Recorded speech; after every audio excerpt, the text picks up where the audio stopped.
Hi guys, welcome to Parinita Som channel.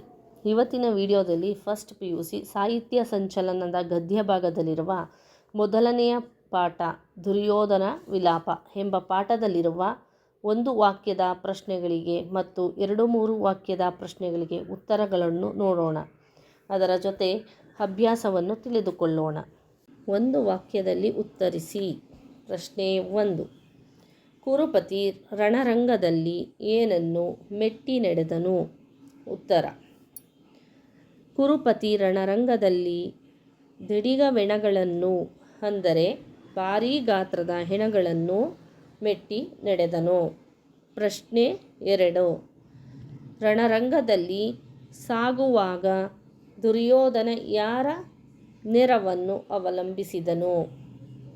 ಉತ್ತರ: ರಣರಂಗದಲ್ಲಿ ಸಾಗುವಾಗ ದುರ್ಯೋಧನ ಸಂಜಯನ ನೆರವನ್ನು ಅವಲಂಬಿಸಿದನು. ಪ್ರಶ್ನೆ 3. ಪಿನಾಕಪಾಣಿ ಎಂದರೆ ಯಾರು? ಉತ್ತರ: ಪಿನಾಕಪಾಣಿ ಎಂದರೆ ಶಿವ. ಪ್ರಶ್ನೆ 4. ಚಕ್ರವ್ಯೂಹವನ್ನು ರಚಿಸಿದವರು ಯಾರು? ಉತ್ತರ: ಚಕ್ರವ್ಯೂಹವನ್ನು ರಚಿಸಿದವನು ಗುರು ದ್ರೋಣ. ಪ್ರಶ್ನೆ 5. ತಂದೆಗೆ ಜಲಾಂಜಲಿಯನ್ನು ಯಾರು ಕೊಡಬೇಕು? ಉತ್ತರ: ತಂದೆಗೆ ಜಲಾಂಜಲಿಯನ್ನು ಮಗ ಕೊಡಬೇಕು. ಪ್ರಶ್ನೆ 6.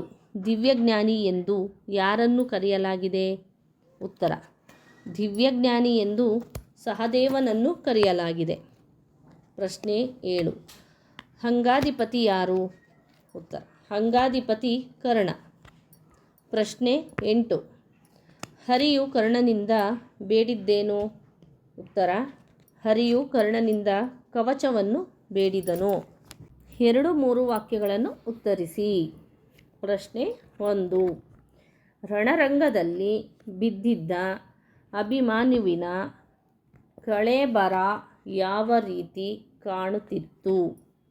ಉತ್ತರ: ರಣರಂಗದಲ್ಲಿ ಬಿದ್ದಿದ್ದ ಅಭಿಮನ್ಯುವಿನ ಕಳೇಬರವು ಅರೆಮುಚ್ಚಿದ ಕಣ್ಣು, ಕತ್ತರಿಸಿ ಹೋದ ಕೈಗಳು, ಅವಡುಗಚ್ಚಿದ ತುಟಿಗಳು, ವೈರಿಗಳ ಬಾಣಗಳ ಹೊಡೆತದಿಂದ ಜರ್ಜರಿತ ಶರೀರ, ರಕ್ತದ ಕಡಲಿನಲ್ಲಿ ಮುಳುಗಿದಂತೆ ಭಯಂಕರವಾಗಿ ಕಾಣುತ್ತಿತ್ತು. ಪ್ರಶ್ನೆ 2. ದುರ್ಯೋಧನ ತನ್ನ ಮಗನ ಶವವನ್ನು ಕಂಡು ಹೇಗೆ ವ್ಯಥೆಪಡುತ್ತಾನೆ? ಉತ್ತರ: ದುರ್ಯೋಧನನು ತನ್ನ ಮಗನಾದ ಲಕ್ಷಣಕುಮಾರನ ಶವವನ್ನು ಕಂಡು ತಂದೆಯ ಮರಣದಲ್ಲಿ ಮಗನು ಜಲಾಂಜಲಿಯನ್ನು ನೀಡುವುದು ಕ್ರಮ. ಆದರೆ ಈಗ ತಂದೆಯಾದ ನಾನೇ ನಿನಗೆ ತರ್ಪಣ ನೀಡುವಂತಾಗಿ ನೀನು ಕ್ರಮ ತಪ್ಪುವಂತೆ ಮಾಡಿದೆ ಮಗನೇ ಎಂದು ವ್ಯಥೆಪಡುತ್ತಾನೆ. ಪ್ರಶ್ನೆ 3. ದುಶ್ಯಾಸನನು ಅಣ್ಣನಿಗೆ ತೋರಿದ ವಿನಯಶೀಲತೆ ಯಾವುದು? ಉತ್ತರ: ತಾಯಿಯ ಎದೆಹಾಲು ಕುಡಿಯುವಲ್ಲಿ, ಯಜ್ಞಯಾದಿಗಳಾದ ಸೋಮರಸ ಕುಡಿಯುವಲ್ಲಿ, ದಿವ್ಯ ಭೋಜನದಲ್ಲಿ ಹಿರಿಯನಾದ ದುರ್ಯೋಧನನನ್ನು ಮೊದಲಿಗೆ ಸ್ವೀಕರಿಸುವಂತೆ ಬಾಲ್ಯದಿಂದಲೂ ದುಶ್ಯಾಸನನು ಅಣ್ಣನಿಗೆ ವಿನಯಶೀಲತೆ ತೋರಿದನು. ಪ್ರಶ್ನೆ 4. ಕರ್ಣನ ಜನ್ಮ ರಹಸ್ಯವನ್ನು ಯಾರು ಅರಿತಿದ್ದರು?